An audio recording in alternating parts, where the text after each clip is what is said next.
Cancer. ಅಂದರೆ ಹೊಟ್ಟೆ ಒಳಗಿನ ಒಂದು ಭಾಗದಲ್ಲಿ ಅವರಿಗೆ ಒಂದು ಸಣ್ಣ ಗಡ್ಡೆ ಥರ ಆಗಿತ್ತು. ಸೊ ಅವರಿಗೆ ಲಕ್ಷಣಗಳು ಏನಿತ್ತಪ್ಪ ಅಂದರೆ ಫಸ್ಟಿಗೆ ಹೊಟ್ಟೆ ಹಸಿದೇ ಇರುವುದು, ಸ್ವಲ್ಪ ಊಟ ಮಾಡಿದ ತಕ್ಷಣ ಹೊಟ್ಟೆ ತುಂಬೋದು, ಅದಕ್ಕೆ ಅರ್ಲಿ ಸೆಚೈಟಿ ಅಂತ ಹೇಳ್ತೀವಿ. ಅಲಾಂಗ್ ವಿತ್ ದಟ್ ಅವರಿಗೆ ತೂಕ ಸ್ವಲ್ಪ ಕಡಿಮೆ ಆಗಿತ್ತು. ಸೊ ಇದನ್ನು ಅವರು 2-3 ತಿಂಗಳಿಂದ ಎಲ್ಲ ಕಡೆ ಟೆಸ್ಟ್ಗಳನ್ನ ಮಾಡಿಸಿದ್ದಾರೆ. ಬಟ್ ಅವರಿಗೆ ಇದರದ್ದು ಡಯಾಗ್ನೋಸಿಸ್ ಗೊತ್ತಾಗಿಲ್ಲ. ಸೊ ನಾವು ಈ ಥರ ಯೂಶಲಿ ನಾವು ಗ್ಯಾಸ್ಟ್ರೋಎಂಟರಾಲಜಿಸ್ಟ್ ರೆಫರ್ ಮಾಡಿದಾಗ ಎಂಡೋಸ್ಕೋಪಿ ಮಾಡ್ತೀವಿ. ಸೊ ಎಂಡೋಸ್ಕೋಪಿ ಮಾಡಿದಾಗ ಯೂಶಲಿ ಕೇರ್ಫುಲಿ ನೋಡಿದಾಗ, ಡೈರೆಕ್ಟಾಗಿ ನಾರ್ಮಲ್ ಎಂಡೋಸ್ಕೋಪಿ ಮಾಡಿದರೆ ನಿಮಗೆ ಕಾಣಿಸೋದಿಲ್ಲ ಅದು.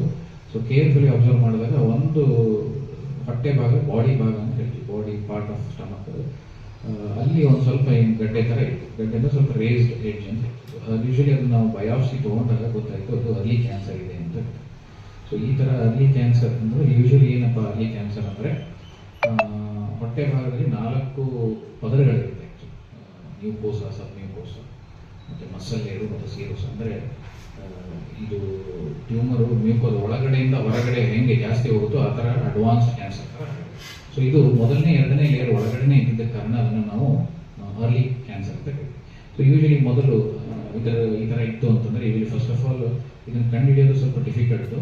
ನಾರ್ಮಲ್ ಎಂಡೋಸ್ಕೋಪಿಯಲ್ಲಿ ಕಾಣಿಸೋದಿಲ್ಲ. ಅದಕ್ಕೆ ಎಂಡೋಸ್ಕೋಪಿಯಲ್ಲಿ ನಾವು ಅದನ್ನು ಒಂದು ಸಪ್ರೇಟ್ ಲೈಟ್ ಯೂಸ್ ಮಾಡ್ತೀವಿ, NBI ಅಂತ ಯೂಸ್ ಮಾಡ್ತೀವಿ, ನ್ಯಾರೋ ಬ್ಯಾಂಡ್ ಇಮೇಜಿಂಗ್ ಅಂತ ಯೂಸ್ ಮಾಡ್ತೀವಿ. ಸೊ ಅದರಿಂದ ಅದನ್ನು ಗುರುತುಪಡಿಸಿ ಅದನ್ನು ಟೆಸ್ಟಿಂಗಿಗೆ ಕಳಿಸಿದಾಗ ರಿಪೋರ್ಟ್ ಬಂದಿದೆ. ಸೊ ಇವರಿಗೆ ಮೊದಲೆಲ್ಲ ಏನು ಮಾಡ್ತಿದ್ರು ಈ ಥರ ಬಂದಾಗ, ಅಥವಾ ಅದನ್ನು ವೆಯ್ಟ್ ಮಾಡೋಣ ಅಂತ ಹೇಳ್ತಿದ್ರು, ಅಥವಾ ದೊಡ್ಡ ಆಪರೇಷನ್ ಸ್ಟಮಕ್ ಭಾಗ ಕತ್ತರಿಸಿ ಜೋಡಣೆ ಮಾಡಬೇಕು. ಬಟ್ ಇದು ಇತ್ತೀಚಿನ ದಿನಗಳಲ್ಲಿ ಎಂಡೋಸ್ಕೋಪಿಕಲಿ ನಾವು ಅದನ್ನು ರಿಸೆಕ್ಟ್ ಮಾಡ್ಬೋದು ಅಂತ ಇದು ಎಲ್ಲ ಕಡೆ ಇದೆ. ಸೊ ನಮ್ಮ ಹುಬ್ಳಿ ಧಾರವಾಡ ನಾರ್ತ್ ಕರ್ನಾಟಕದಲ್ಲಿ ಫಸ್ಟ್ ಟೈಮ್ ನಾವು ಅದನ್ನು ಮಾಡಿದ್ದು. ಸಪ್ರೇಟ್ ಮಷಿನ್ ಯೂಸ್ ಮಾಡಿ ಅದನ್ನು ಆ ಸೂಕ್ಷ್ಮತೆಯಿಂದ